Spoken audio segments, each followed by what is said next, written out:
Are you ready to unlock the secrets of spotting million-dollar ideas in the most unlikely places? Discover how one tech maverick turned ripples into tidal waves of opportunity. Welcome to Fordify Live with your host, Ford Saeks.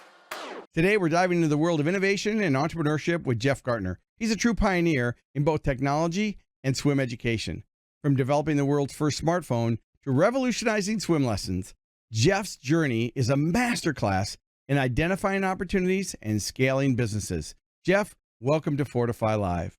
So tell me, Jeff, what inspired you to take this idea and turn it into a franchise brand, a franchise model? I mean, did you have experience in franchising before that, or how did you figure it out? Total novice in the franchise world.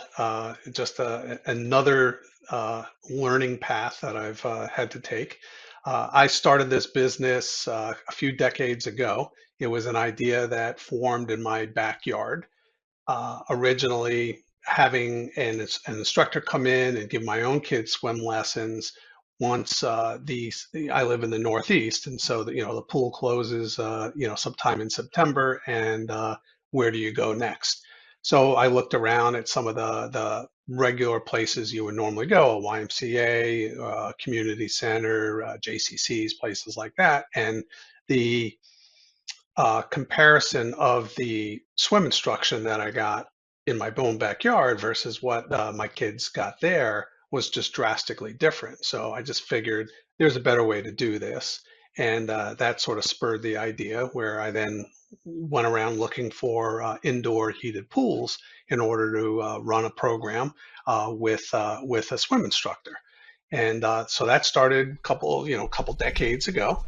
And over time, we grew and we added another location and then another location. And then along the way, I was approached a few times to gauge my interest in franchising, and I just sort of poo-pooed the idea. And Right. eventually, after turning up another location and being able to duplicate it and get it up and running quickly, and build a customer base, I said, "Oh, you know what, I could teach somebody else how to do that as well." And so a few years back, I decided to take a company up on helping me get into the game, and it's been quite the learning experience ever since. So we're live right now on Facebook, LinkedIn, YouTube, and a few other places. And the audio for this does become the Business Growth Show podcast. And so if you're just tuning in now, we're talking to Jeff Gartner. He's the co-founder and CEO of Hudson Valley Swim franchise.com and a few other things too in business. But that's the main thing he's focused on right now is growing Hudson Valley Swim franchise. So tell me where are you now? So you started 20 years ago. What does the footprint of your brand look like now? So corporate wise, so locations that we own and operate, there's about eight of them. There's exactly eight of them. And we started franchising, probably got our first one back in 2023. We have six franchise locations operating with a few more in the pipeline. And we're about to begin a big growth phase now that we have all of our infrastructure in place and we're ready to service and coach new business owners on how to build their own business. What do you find is that, so when you're looking at a franchisee, what are some of the characteristics and the traits that you're looking for? Because I know I've worked with I've been in franchise now for 34 years. I've worked as a franchisor and a franchisee, and now as a keynote speaker at conferences and, opening up their keynotes or their conferences. What do you look for when you're evaluating a new franchisee? And the reason I ask this question is I've worked with some brands that all they cared about was growing and growing as fast as they could to try to flip it to private equity. And every time I work with a group like that, I'm always disenfranchised, no pun intended, because they're not as concerned about the family of franchises. They're just interested in the numbers and growth. And I think that it's a lot different to be successful. So for you, having 20 years experience, growing at a pace that's comfortable for you to grow, what do you look for in a new franchisee before they become one? Our business, I think at the core, you really have to buy into the concept that swim lessons saves lives, Right. right? And so it's a very mission driven business, and whether you're a owner operator or a semi passive owner, it's still important to really live and breathe that. Um, the basic premise behind swim lessons is that it's the leading cause of accidental death in ages 4 and under, and that in that age group, um, you could reduce the risk of drowning by 88%. And so having that background at the core of what we look for, just somebody that's very community Right. oriented, somebody that's going to work hard, and somebody that really cares about the business itself. So there's a lot of great businesses out there, but you don't get the same satisfaction that you would in all of them. And this is one of those businesses that you can get that satisfaction. You can be very proud of what you're doing, and we're looking for candidates like that really can live and breathe that idea. Yeah, I think it's really important, regardless of what company you're in, and we've got listeners in a lot of different modalities. Is you really do need to care about providing a great experience and be passionate about what you're doing. And people, I think, are strong in one of three areas. They're great at delivering the product or service. You certainly want them to have a passion and be in alignment with the mission and vision and core values of a brand. And then there's the operational side, understanding how to lead people and manage people and build a culture and teams. And then there's the marketing side. How do you expand your influence? How do you get leads? And how do you get strategic referral partners? And how do you, especially in franchising, how do you maximize your local marketing area? So with your background in technology, you've got a lot of patents and things that you've done. Share with our listeners a little bit about that technology background. And then my second question will be, how have you leveraged your experience with technology and brought it into your current brand, or what do you have on in the future? So that's a great question. So my background started out in semiconductor design and test and things like that. Completely irrelevant for this to this Right. discussion. But following that part of my life, I started working on some more consumer-oriented concepts, such as the world's first smartphone back when I was with IBM, and electronic commerce, e-commerce as that was emerging, um, and internet technologies, and so and then eventually I really took a uh, a path towards solving problems, current problems, as opposed to developing technology and waiting for the problem to come, right? Right. Right. And so so I started really looking at real life situations and how to improve that.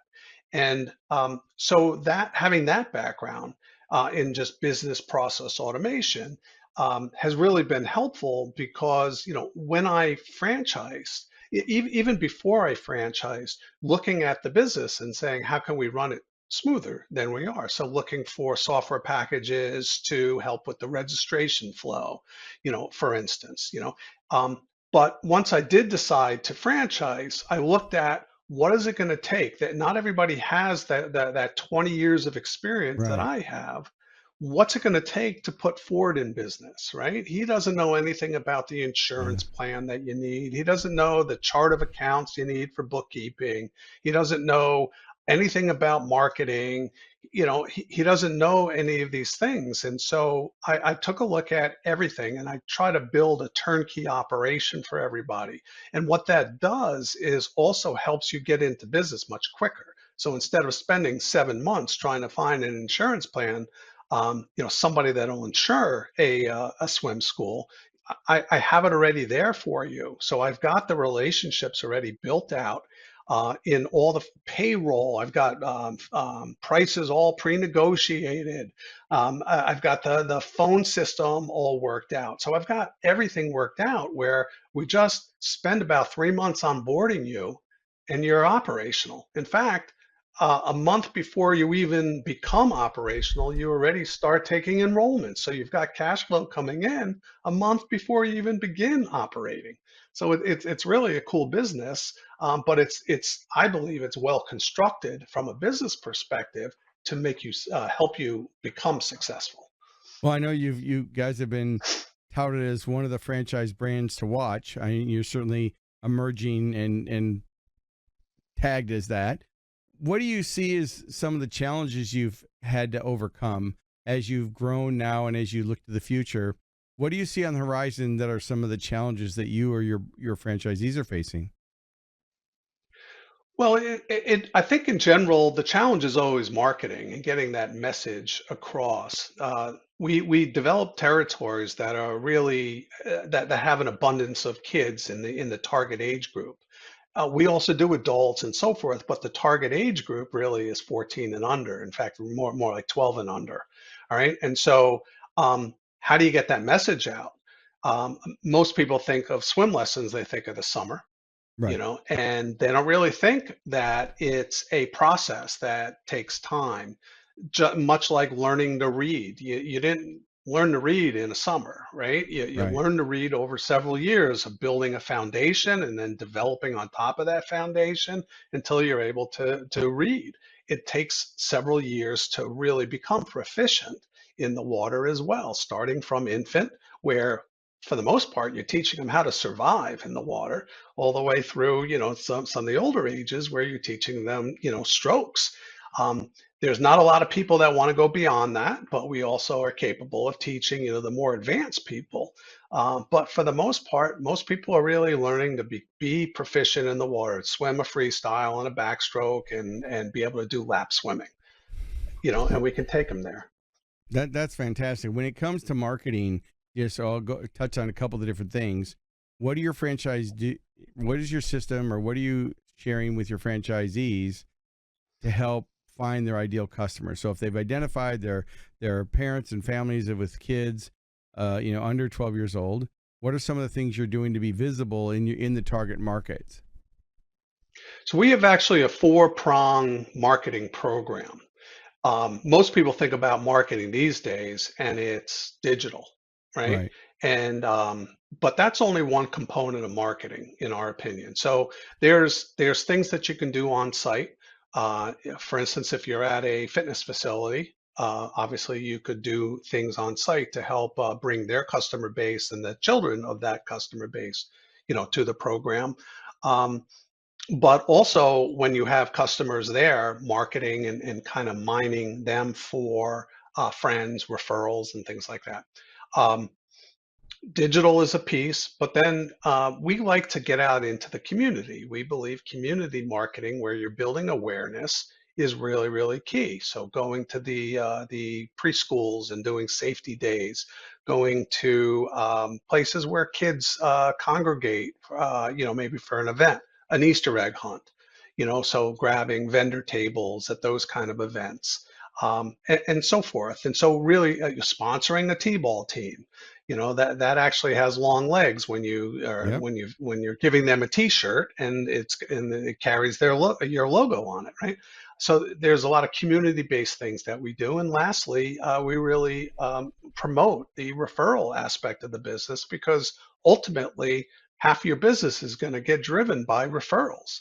When I take a look at my database, and I've got a database from many, many, many years, and when I take a look at the how you heard about us field in the database, it's through a friend, right? And it's 50% of my customer base. My current customer base has heard about us through a friend, and so you really need to promote referrals. And so we have a referral marketing program as well. That's part of our overall package. Well, fantastic. I And know for me, of course, yeah. Well, of course, digital fits in there, right? Well, digital does. I mean, at the end of the day, I mean, I also run a digital marketing agency. I run a company called Prime Concepts. And so I spend my time in two businesses. One is Profit Rich Results, which is my keynote and strategic marketing business, where I go in and I help brands find their ideal client. And then I also open up their annual conferences for their events. And I'm a keynote speaker on topics of like business growth, sales, marketing, success, and winning employee engagement. But when I work on a brand that hires me to help them, whether it's to get more franchisees or whether it's to help their franchisees maximize their local marketing, there's really, I keep it simple. There's really only three ways you're going to get traffic. You're going to create it, you're going to borrow it, or you're going to buy it. You're going to create it by having content out in the community to make yourself visibly aware, get in front, like you said, where do the kids congregate? How do you get in front of them with a message? It's not as hard as what a lot of people think. I mean, people like to make it more complicated, but there's thousands of marketing methods. But what are you doing to use the highest and best use of your time and to create it? You borrow it by finding out, like you said, if they go to another location where the kids are congregating, or if it's an Easter egg hunt or a community event where you can get in front of them. Now you're borrowing the influence that they have. And then, sometimes you're going to the old traditional marketing where it might be direct mail. It might be a lunch and learn. You might be speaking at doing a safety event or doing something where you're paying to get the message out there. But, at the end of the day, a lot of franchise brands that struggle to get their business, I guess I'm going to back it up even further, Jeff. When I sit down, when I get hired to do a keynote, I always have the pre-event call with the leadership team. And I always ask them, what's the biggest challenge that you're facing? And it's always the same when I mystery shop the franchisees and the franchisor. The franchisor wants the franchisees to follow their system and use the tools because that's why they got the franchise.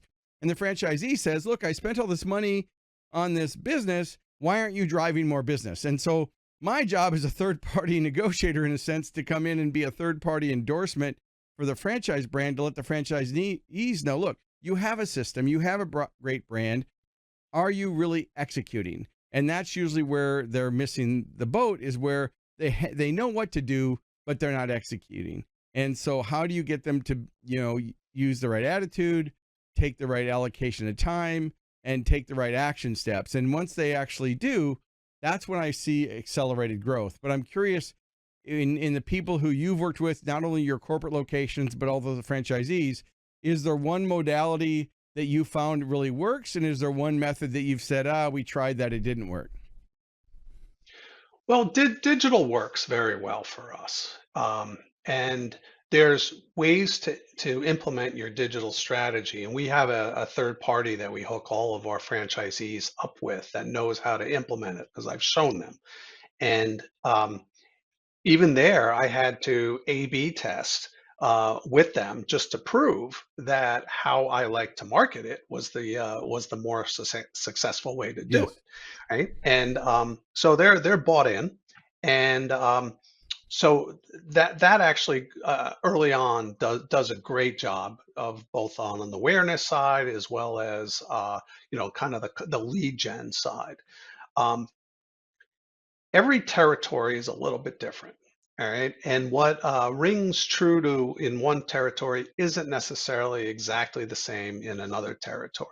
So we're in markets such as Florida, which is going to be different than markets in Maryland, for instance. Right. And um,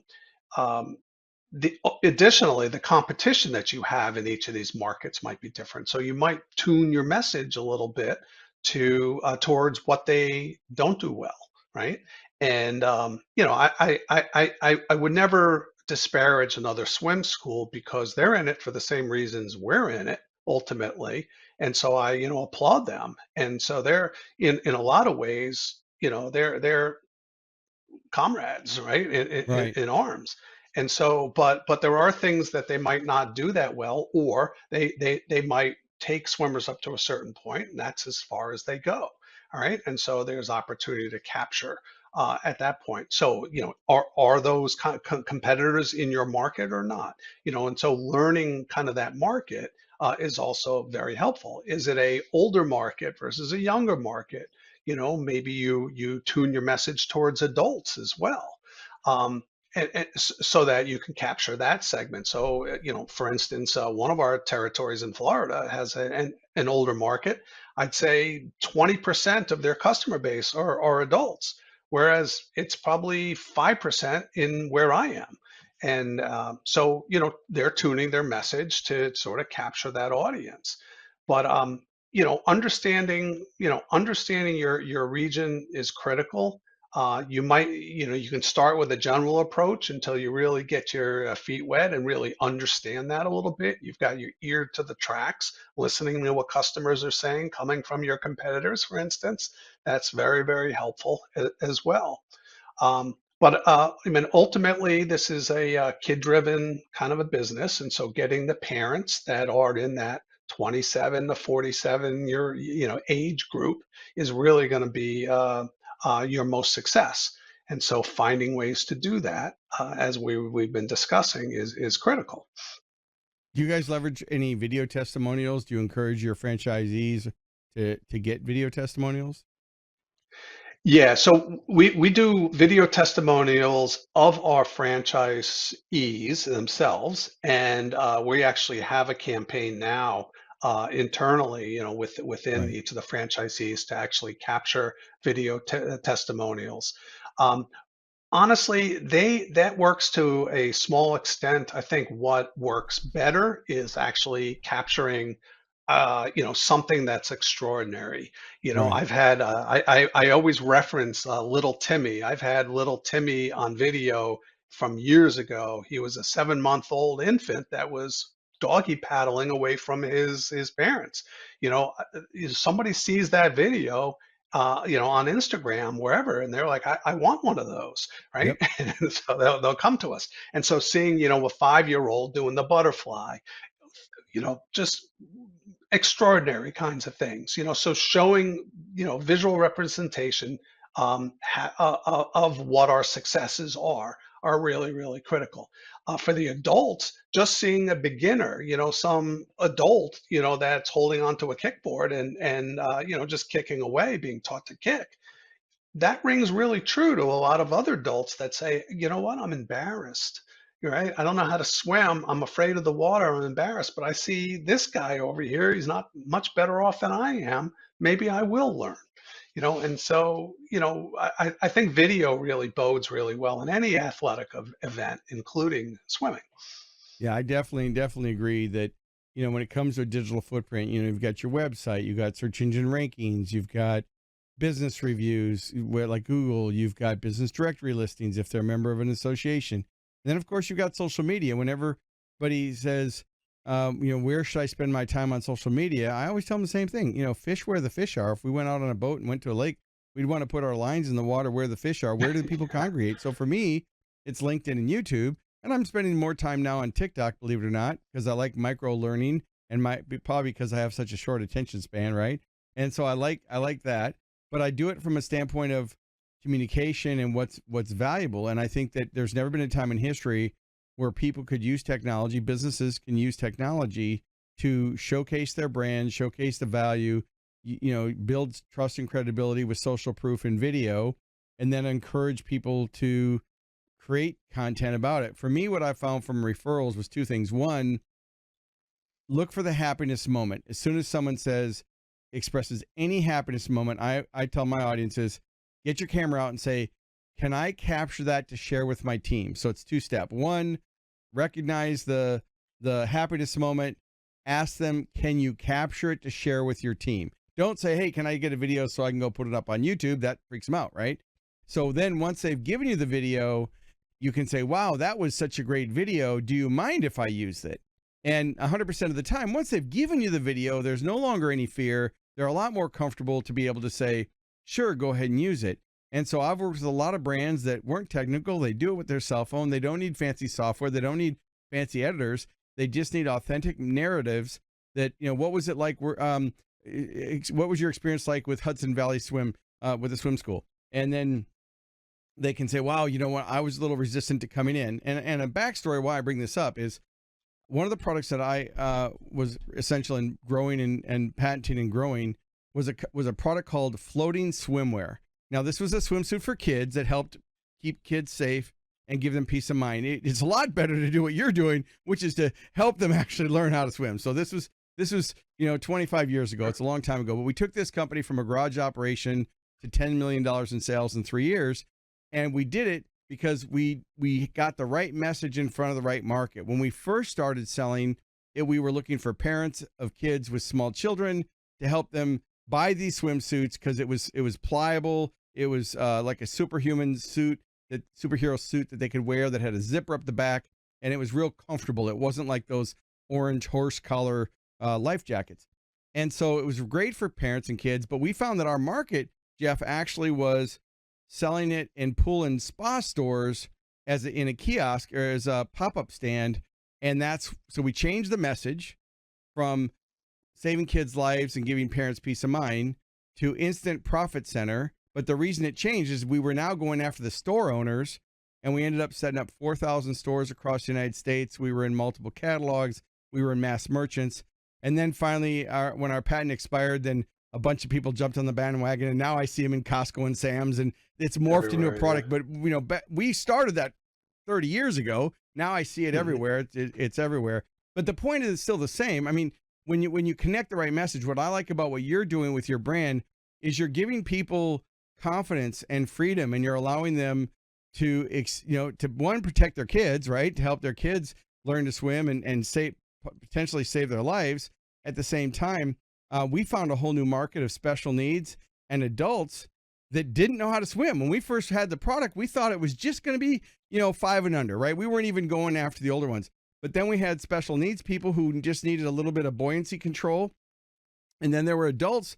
I was surprised, and I'm sure you have the metrics way more than I would, how many adults really don't know how to swim. Yeah, I think there's about half of the adults don't know how to swim. And what's interesting is since COVID, we've seen a boom in the adult program for a few reasons. One of the reasons was that they were, the only activity you can do during COVID was swim, and who was really responsible for watching the kids in the water? It was the parent. Right. And, the parent figured out that they weren't qualified to be watching their kids. Right. And so eventually they learned that they needed to become proficient as well. The other thing was all the gyms were closed. Right. So what could you do as an adult? You could go out and run, or you could swim. And now running is a lot more impactful on the body than swimming is, and especially if you're overweight. And so the whole lap, the drive to do lap swimming and learn how to lap swim really came about because of that. And so, different market conditions, as you say, really drive what your message is, right? And so one of the things that we do in our on-site program when we're talking to parents around the pool, we get to know them a little bit. And when they tell us that they have a pool in their backyard, it's like, great. Who's watching your kid? Are you watching your kids? Absolutely. How good of a swimmer are you? "Oh, I'm scared of the water."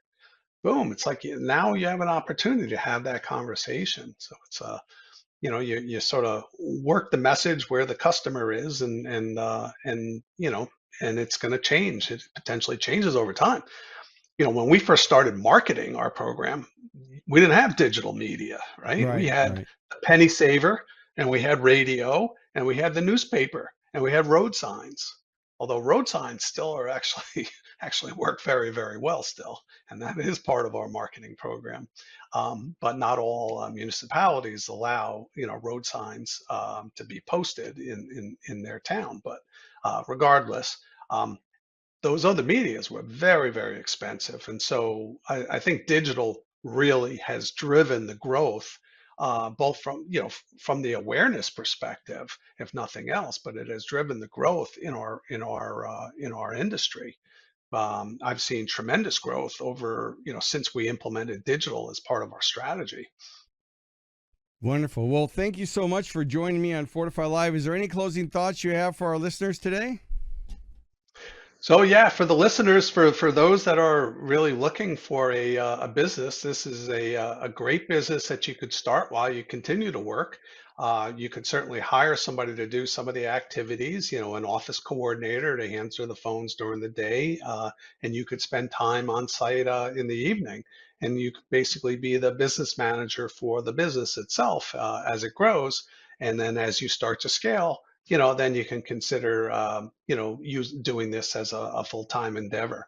Great business. It's got a low-cost investment and low operating costs because we use a pool rental model, and it's a very, very rewarding business.